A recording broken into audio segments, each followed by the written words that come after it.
Momen kocak Abang Bajai santuy makan bakso meski kendaraan ramai antri di belakangnya.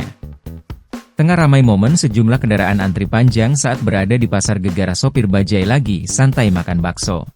Hal itu kini ramai usai diunggah di sosial media, salah satunya akun Instagram @memomedsos pada Minggu, 15 September 2024. Momen kendaraan antri di Pasar Jatinegara Gegara Kang Bajai santuy makan bakso. Lokasi Pasar Jatinegara, Jakarta Timur, tulis keterangan pada unggahan. Pada unggahan, terlihat situasi ramai sejumlah kendaraan di sebuah pasar di daerah Jakarta Timur. Nampak perekam video menyorot momen kocak saat seorang abang sopir Bajai lagi santai melahap bakso yang ia beli di bahu jalan. Ini di Pasar Jatinegara, antri sampai belakang, gak taunya di depan lagi makan bakso. Tuh bapaknya lagi makan bakso lagi nyantai, ungkap perekam video sembari tertawa. Selain itu, terdengar juga suara klakson dari sejumlah kendaraan yang sudah panjang antri di belakang.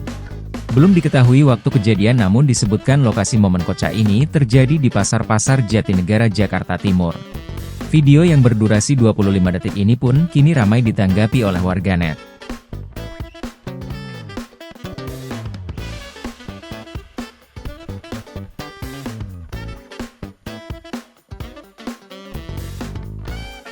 Download Tribun X sekarang, menghadirkan lokal menjadi Indonesia.